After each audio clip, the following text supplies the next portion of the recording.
En medio de la clase, el profesor Marty nota que sus estudiantes se distraen cuando ven pasar un camión de bomberos y patrullas afuera. Ellos explican que hubo otro terremoto en California y que una gran parte del área ha desaparecido en el océano. Marty intenta revisar las noticias, pero el internet no funciona. Más tarde, Marty debe hablar con todos los padres de sus alumnos, pero todos están distraídos porque la red sigue sin funcionar. Marty tiene copias físicas de los archivos de sus estudiantes, pero no es suficiente. La falta de internet hace que todos sientan que el final se acerca. Cuando Marty sale de la escuela, queda atrapado en el tráfico porque los semáforos tampoco funcionan. Durante el trayecto, ve un cartel sobre el banco que agradece a Chuck por 39 grandiosos años. Muy pronto, noticias de todo el mundo muestran la misma tragedia. El océano se está tragando lentamente los pueblos costeros. También ha habido muchas erupciones volcánicas, incendios forestales y tsunamis. En China la gente ya está amotinándose. Mientras tanto, la exesposa de Marty, Felicia, trabaja como enfermera en el hospital. En las últimas semanas han perdido a muchos empleados por autoeliminación, y ver a sus compañeros morir uno a uno ha dañado su salud mental. Ella se toma un descanso en el baño, solo para escuchar más malas noticias en la radio, y al locutor agradeciendo a Chuck por 39 grandiosos años. Cuando un colega le pregunta si es más fácil casarse o divorciarse, Felicia responde que el matrimonio porque se hace en una hora, mientras que el divorcio tarda meses. Esa noche, Felicia llama a Marty y admite que ha estado pensando en él todo el día.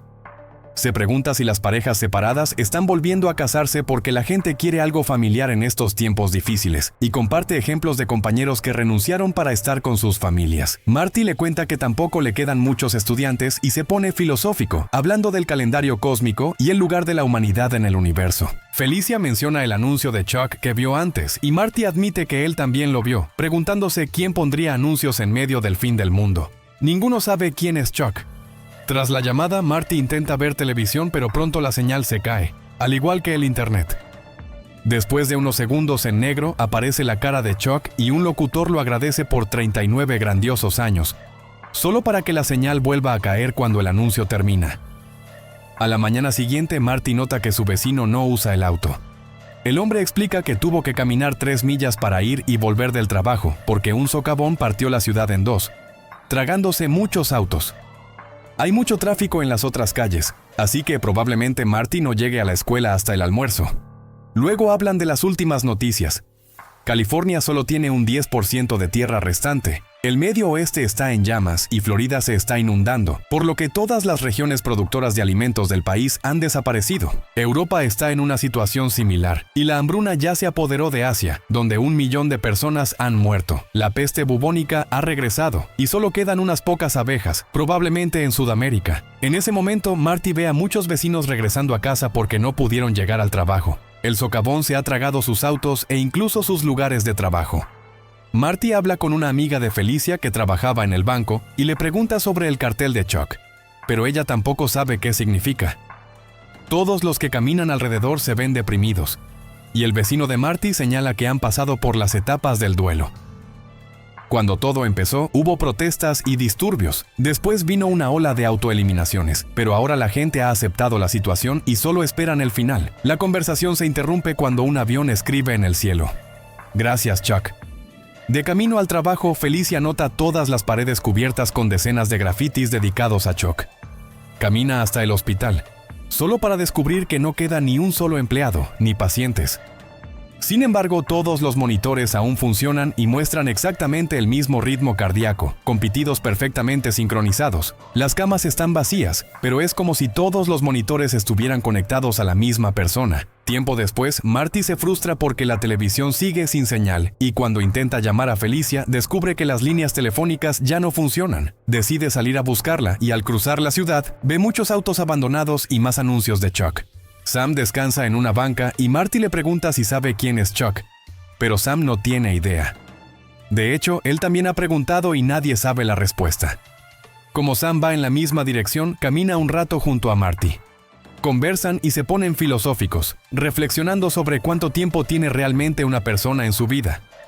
Eventualmente, la artritis de Sam lo obliga a detenerse en otra banca para ver el atardecer, mientras Marty continúa caminando solo. Al anochecer, Marty llega al vecindario de Felicia. Se encuentra con Iris, quien reconoce el nombre de Felicia y dice que siempre fue amable con los niños de la zona, incluso dándoles galletas. Iris está patinando porque quiere divertirse antes del final. De repente, se va la electricidad en toda el área y Marty le dice a Iris que vuelva a casa por seguridad.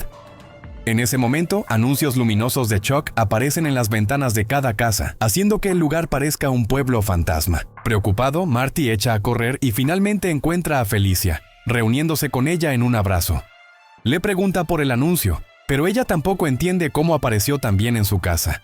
Mientras tanto, Chuck, de 39 años, yace en una cama, muy débil y enfermo. Está conectado a un monitor cardíaco que muestra el mismo ritmo que se veía en el hospital. Su esposa Ginny y su hijo Brian lo acompañan, llorando porque saben que no le queda mucho tiempo. De vuelta con Marty y Felicia, ellos salen al patio trasero para admirar el cielo. Con la electricidad caída y el mundo en silencio, ahora las estrellas se ven más brillantes y fáciles de distinguir. Se toman de la mano mientras identifican constelaciones, hasta que de repente una estrella desaparece. Luego, Marte también desaparece. Una por una, las estrellas comienzan a borrarse del cielo. Al mismo tiempo, Ginny y Brian se despiden de Chuck mientras muere, agradeciéndole por 39 grandiosos años. Marty intenta decirle a Felicia que la ama, pero todo se vuelve negro cuando el mundo termina. 9 meses antes del fin del mundo, Taylor trabaja en una tienda de discos. Sin embargo, ama tanto la música que le gusta montar su batería en una esquina concurrida y tocar para la multitud. A veces recibe propinas, aunque son escasas. Mientras tanto, Janice regresa a casa de mal humor porque su novio acaba de romper con ella por mensaje de texto. Ella trabaja en una librería, pero últimamente siente que su vida no va a ninguna parte, especialmente porque de niña fue una bailarina muy talentosa. Chuck también está en la ciudad asistiendo a una conferencia bancaria. Es un contador exitoso de un banco importante, fiel a Ginny desde que se conocieron en la secundaria, y orgulloso de su hijo Brian por ser un buen estudiante. Sin embargo, tampoco es feliz con su vida porque su trabajo es muy aburrido y detesta a otros contadores. Cuando Taylor lo ve caminar serio por la calle, comienza a tocar una melodía alegre para animar el ambiente. Para su sorpresa, Chuck se detiene frente a ella y tras dudar un momento, empieza a bailar. Pronto una multitud se reúne alrededor, incluida Janice, que necesitaba algo alegre en su vida. Ella también comienza a bailar, así que Chuck la lleva al centro del círculo y ambos se mueven juntos al ritmo de la música de Taylor. De repente, Chuck siente un dolor en la cabeza, pero lo atribuye a sus gafas y se las quita antes de seguir bailando. La multitud aplaude y anima, disfrutando tanto la actuación que dejan montones de propinas en el sombrero de Taylor. Después, el trío va a un café y Taylor reparte el dinero. Chuck parece un poco enfermo, pero jura que está bien. Taylor quiere saber qué lo hizo detenerse a bailar, y Chuck responde que no lo sabe, aunque en su mente recuerda a su antigua banda. Cuando llega la hora de que Taylor se vaya, abraza a todos llamándolos músicos callejeros para siempre. Luego Chuck y Janice salen a caminar juntos. Janice le cuenta los detalles de su ruptura y Chuck la tranquiliza diciendo que estará bien. Después de separarse, Chuck mira alrededor y ve a Iris patinando. También observa la esquina vacía y no puede dejar de preguntarse por qué se detuvo a bailar. Más tarde, cuando su enfermedad lo debilite tanto que no pueda masticar ni caminar, Chuck recordará aquel baile y concluirá que esa fue la razón por la que Dios creó el mundo. Cuando tenía 7 años, Chuck vivía con sus abuelos porque sus padres habían muerto en un accidente de auto. Para empeorar las cosas, su madre estaba embarazada cuando ocurrió. Durante mucho tiempo, la casa fue solo tristeza. Albie enfrentaba su dolor bebiendo y concentrándose en su trabajo de contabilidad. Sarah perdió el interés por todos sus pasatiempos y la mayoría de las veces pedía comida para llevar en lugar de cocinar. Para cuando Chuck cumplió 10 años, el hogar había recuperado un buen ánimo, aunque Albie seguía bebiendo. Sarah volvió a cocinar y escuchaba música para poder bailar mientras tanto. A menudo hacía que Chuck bailara con ella, lo que explica de dónde aprendió todos esos increíbles movimientos. También veían muchas películas juntos, prefiriendo aquellas con escenas de baile. La casa de sus abuelos se convirtió rápidamente en el verdadero hogar de Chuck, con una sola excepción. No tenía permitido entrar a la cúpula en el techo. Albie y Sarah decían que la cúpula estaba prohibida porque el piso era inestable y que, de todos modos, no había nada allí. Chuck se acercaba a la puerta en secreto, pero no podía quitar el candado. La noche antes de que Chuck cumpliera 11 años, él y Albie veían un documental sobre Carl Sagan y el calendario cósmico. Como Albie estaba muy ebrio, Chuck sacó el tema de la cúpula. Albie dijo que allá arriba uno podía ver más de lo que realmente deseaba, y por eso estaba cerrada. Explicó que esa casa era muy antigua y había sido remodelada muchas veces, pero la cúpula había estado allí desde el principio.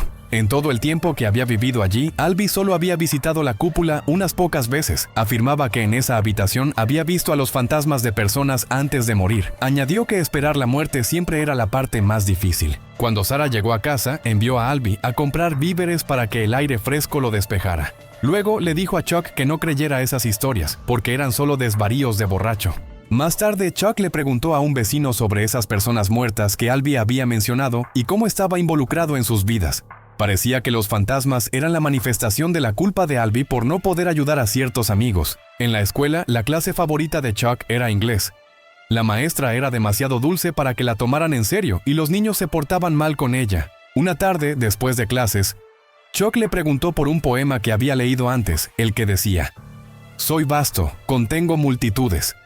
Ella explicó que una persona está hecha de todos los que conoce, de todo lo que ha visto y de todo lo que ha vivido. Cada persona tiene un mundo entero en su mente y puede elegir con qué llenarlo. Chuck comprendió que si alguien muere, ese mundo desaparece. Esto confirmó que el inicio de la historia era una metáfora. El mundo dentro de la mente de Chuck que terminaría cuando él muriera. Al salir del salón, Chuck vio a Marty en otra aula. Unos meses después, Sarah murió mientras hacía compras en el supermercado. Tras el funeral, la casa volvió a llenarse de tristeza y el alcoholismo de Albie empeoró. Chuck fue a la tienda y le pidió a la cajera detalles sobre lo sucedido. La chica explicó que Sarah simplemente se desplomó de repente, así que no había mucho que contar. Una noche, Albie se quedó dormido en su escritorio y Chuck le robó las llaves para, finalmente, abrir la cúpula. Cuando estaba a punto de entrar, Albie le gritó y lo arrastró fuera. Luego, Albie se acercó a la puerta para cerrarla, pero vio algo dentro y quedó paralizado de horror.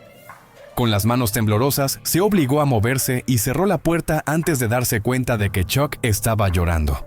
Lo consoló y mientras lo abrazaba, se disculpó. Chuck le preguntó qué había visto, pero Albie respondió que no debía saberlo. Más tarde, en la escuela, Chuck se enteró de que había un club de baile y decidió unirse en memoria de Sarah. La maestra se alegró de ver a otro niño, ya que el club siempre estaba compuesto mayormente por chicas y los entrenaba en un género musical diferente cada día. Chuck fue emparejado con Kat, una chica mayor que además era la mejor bailarina del grupo.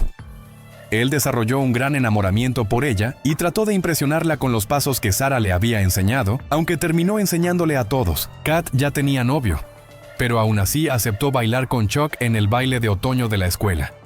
Cuando la maestra le regaló unos zapatos nuevos para que estuviera más cómodo bailando, Chuck consideró que tal vez esa podía ser su carrera. Sin embargo, Albie seguía entrenándolo en matemáticas para asegurarle un futuro, ya que los artistas no ganaban dinero. Albie también le explicaba que las matemáticas estaban en cada rincón del universo, incluso en la música misma, porque se trataba de contar notas y ritmos. Todos sus archivos de contabilidad contenían la vida de las personas convertida en números. Las matemáticas eran un arte que no mentía. La noche del baile de otoño, Chuck se negó a bailar con Kat e inventó una excusa sobre un dolor en la pierna. La maestra lo escuchó y le dijo que, si ya no quería bailar, no tenía por qué hacerlo, pero al menos debía ser honesto con Kat. Chuck salió afuera, contempló las estrellas por un rato para calmarse y aclarar sus pensamientos. Luego regresó a la fiesta y finalmente le pidió a Kat que bailaran. Hicieron su rutina en el centro de la pista y todos se reunieron alrededor para animarlos. Su baile fue perfecto y al final, Kat besó a Chuck en la mejilla, lo que molestó a su novio.